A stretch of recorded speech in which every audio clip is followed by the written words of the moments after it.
Hi friends, welcome to ನಮ್ಮ ಅಡುಗೆ 9. ಇವತ್ತಿನ ವಿಶೇಷ ಮಸಾಲೆ ದೋಸೆ ಅಥವಾ ರೆಡ್ ದೋಸೆ ಅಂತ ಹೇಳ್ಬೋದು. ಇದೊಂಥರ ವಿಭಿನ್ನವಾಗಿದೆ ಫ್ರೆಂಡ್ಸ್. ಯಾರು ನಮ್ಮ ಚಾನಲ್ ಸಬ್ಸ್ಕ್ರೈಬ್ ಮಾಡಿಲ್ಲ ಅವರೆಲ್ಲ ಸಬ್ಸ್ಕ್ರೈಬ್ ಮಾಡಿ ಪ್ಲೀಸ್.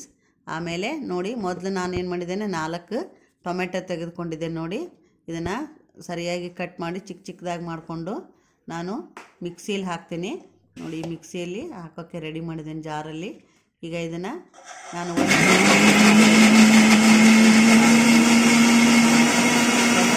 ಹಾಕಬೇಕು.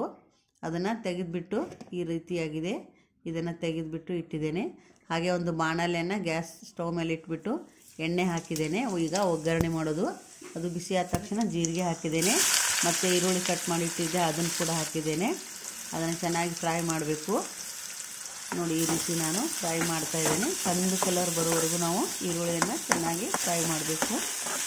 ಆಮೇಲೆ ನಾನು ಈಗಾಗಲೇ ಟೊಮೆಟೊ ರುಬ್ಬಿಟ್ಕೊಂಡಿದ್ನಲ್ಲ, ಅದನ್ನು ಅಲ್ಲಿಗೆ ಹಾಕಿದ್ದೇನೆ ಒಗ್ಗರಣೆಯಲ್ಲಿ.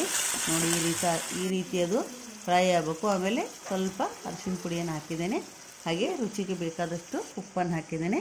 ಸ್ವಲ್ಪ ಅಚ್ಚ ಖಾರದ ಪುಡಿ ಹಾಕಿದ್ದೇನೆ. ನೋಡಿ ಫ್ರೆಂಡ್ಸ್, ಇದನ್ನು ಎಲ್ಲ ಸೇರಿಸ್ಬಿಟ್ಟು ನಾವು ಫ್ರೈ ಮಾಡಬೇಕು.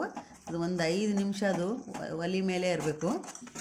ಸ್ವಲ್ಪ ಅದು ಬಾಯ್ಲ್ ಆಗಬೇಕು. ನೋಡಿ, ಚೆನ್ನಾಗಿ ಆದಮೇಲೆ ಒಂದು ಸ್ವಲ್ಪ ಕೊತ್ತಂಬರಿ ಸೊಪ್ಪನ್ನು ಕಟ್ ಮಾಡಿ ಹಾಕಿದ್ದೇನೆ.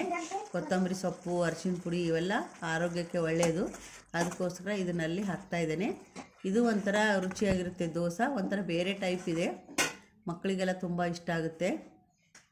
ಈ ರೀತಿ ಒಗ್ಗರಣೆ ಮಾಡಿಬಿಟ್ಟು ಅದನ್ನು ನಾನು ದೋಸೆ ಹಿಟ್ಟಿಗೆ ಆ್ಯಡ್ ಮಾಡ್ತಾಯಿದ್ದೆ. ನೋಡಿ, ಆ ಒಗ್ಗರಣೆನೆಲ್ಲ ದೋಸೆ ಹಿಟ್ಟಿಗೆ ಹಾಕಬೇಕು. ಭಾಳ ರುಚಿ ಇರುತ್ತೆ ಫ್ರೆಂಡ್ಸ್. ಇದಕ್ಕೆ ಪಲ್ಯ ಚಟ್ನಿ ಬೇಕಂತೇನಿಲ್ಲ, ಹಾಗೆ ದೋಸೆ ಅಷ್ಟೇ ತಿನ್ಬೋದು.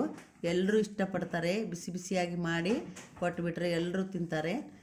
ಒಂದು ದಿನ ನಾವು ಬೇರೆ ಬೇರೆಯಾಗಿ ದೋಸೆಗಳನ್ನು ಮಾಡಬೇಕು ಈ ರೀತಿ.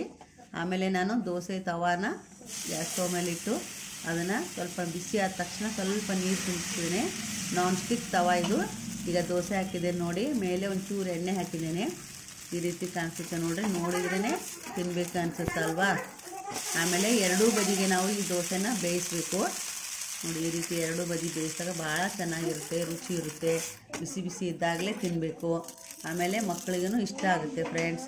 ಇದನ್ನು ನೋಡಿದವರೆಲ್ಲ ನಮ್ಮ ಚಾನಲ್ ಲೈಕ್ ಮಾಡಿ, ಶೇರ್ ಮಾಡಿ ಮತ್ತು ಸಬ್ಸ್ಕ್ರೈಬ್ ಮಾಡಿ. ಹಾಗೆ ಕಮೆಂಟ್ಸ್ ಹಾಕಿ ಫ್ರೆಂಡ್ಸ್. ಧನ್ಯವಾದ.